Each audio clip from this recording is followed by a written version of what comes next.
She said it casually, as if the sentence didn't detonate in the center of my chest. If you don't behave, I'll give my 4 lips to someone else. I need distance. The words slithered out of her mouth like she'd rehearsed them, like she'd been waiting. I remember my fingers tightening around the edge of the counter, slowly, deliberately, because if I didn't hold on to something, I wasn't sure what would break first. The room felt colder than it should have. The refrigerator hummed behind her like it was listening. I didn't raise my voice. I didn't cry. I just breathed once, deeply, and said, "Behave? Give yourself to someone else? Don't think you're sleeping one more night here after that." And for a moment, just one heartbeat, she looked triumphant. Then the meaning finally caught up to her. Now she's chasing me through the house, breathless, saying it was a bluff, a joke, a stupid thing she never meant. Her footsteps stutter behind me, as if she's afraid to touch me. She keeps repeating that she didn't think I'd take it seriously. She thinks this is about a joke. But the truth is far simpler. Her words didn't surprise me. They confirmed something I'd already felt whispering beneath the floorboards of our marriage for months. A shift in her scent, a silence too practiced, a smirk she tried to swallow whenever her phone buzzed. Her distance wasn't new. It had a name long before she spoke it. And now, the walls echo with a truth she accidentally said out loud. The first time I sensed it was a Tuesday. She came home late, smelling faintly of metal and citrus, a fragrance that wasn't hers. She claimed she'd spilled something at work. I nodded, pretended not to notice the small tremor in her voice. The second time, she laughed at a message on her phone. One of those private, chest-cradled laughs, too soft, too intimate, too selective. When I asked what was funny, she said I wouldn't understand, as if the humor was meant for someone smarter, someone worthier. And the third time, the one that carved its mark into me, she stepped out to run errands but left her tablet open on the couch. A message preview glowed across the screen before it locked. Same time tomorrow? Not a friend, not her sister, not anyone she'd admit to knowing. I didn't open it, didn't touch it, didn't confront her. Instead, I let the suspicions settle in my bones, cold and patient. I studied her, the way one studies an animal that's begun behaving strangely, not with panic, with calculation. Every lie she fed me tasted like something I'd already swallowed the night before. Tonight's outburst, the threat, the smugness, the sudden fear, is just her mask slipping, finally showing me the face underneath. And yet, I don't speak. Not of what I know, not of what I've seen. I simply watch her unravel, thread by thread, as she stumbles after me through our hallway repeating, "Please, don't do anything stupid." She has no idea the stupid thing already happened. She made me feel something again. Not love, not pain, certainty. I began my quiet investigation 2 months ago. She never noticed. People rarely notice what they don't want to see. I checked phone bills first, not for names, but for patterns. A number that repeated in late hours. Long calls made outside the house.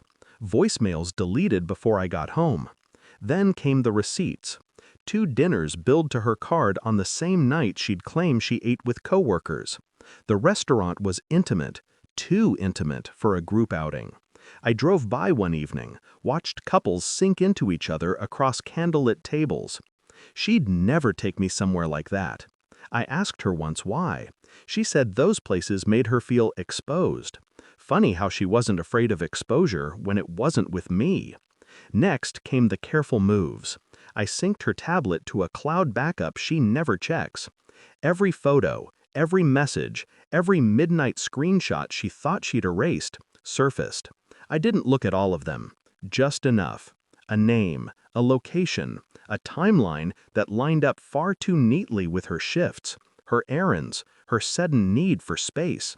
I even ordered a DNA kit, not for a child, but for myself.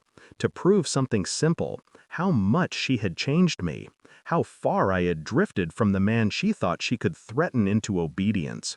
The results weren't the point. The act was a declaration to myself that truth matters more than peace.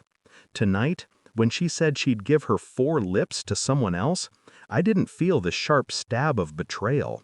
I felt the dull thud of confirmation, the last puzzle piece clicking into place. Every minute since, I've moved quietly, purposeful, unpacking a bag, grabbing the folder from the dresser, sliding the printed messages into an envelope.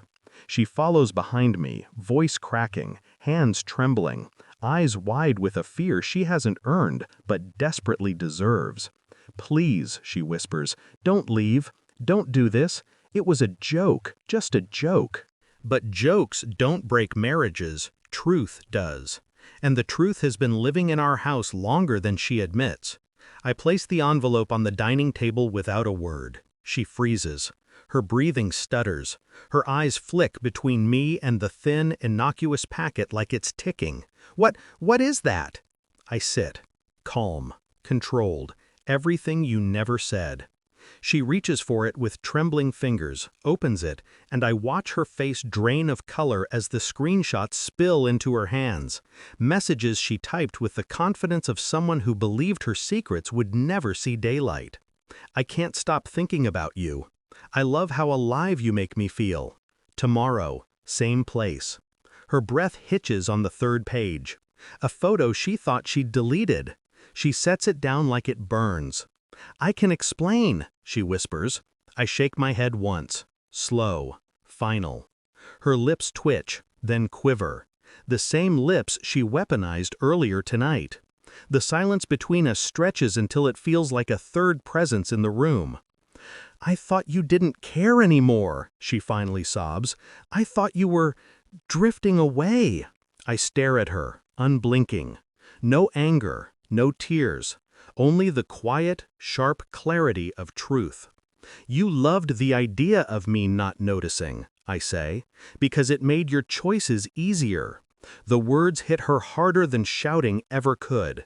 She collapses into the chair opposite me, burying her face in her hands like she wants to disappear inside the dark she created. I don't comfort her. I'm done carrying someone else's guilt. I push one more paper toward her, a printed message addressed to him. From her, sent at noon today. He doesn't even look at me anymore. I could leave tonight and he wouldn't notice. She gasps when she sees the timestamp. "I was home," I say, "working. You walked past me twice. I looked at you both times." She folds in on herself, a shaking exhale escaping her lips. "Please," she begs, "please don't leave. I'll fix it, I swear." I stand, slowly. A controlled motion, measured, deliberate. "I'm not leaving," I say. Her head snaps up. "I'm letting you leave." For a moment she doesn't understand. Then her face crumples as the meaning crashes down. "This isn't abandonment, it's dismissal. You don't get to decide that," she whispers. I already have. I slide her packed bag toward her, the one she never noticed me preparing while she chased me earlier. Her hand covers her mouth. The psychological blow lands cleaner than any scream. She stands in the doorway holding her bag, trembling, waiting for something, an apology, a second chance, a final crack in my resolve. I offer none. She created this silence. I'm simply letting her drown in it.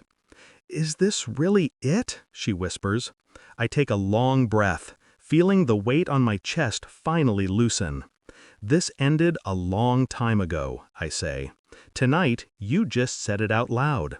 Her eyes glisten, but I don't soften. Not now, not anymore. She steps outside, hesitates once, and then the door closes between us with a soft, final click. The quiet feels clean, uncluttered, true. For the first time in months, my heartbeat feels like my own. I look at the empty space where she stood and feel nothing, not anger, not sadness, not triumph, just clarity. And clarity is enough.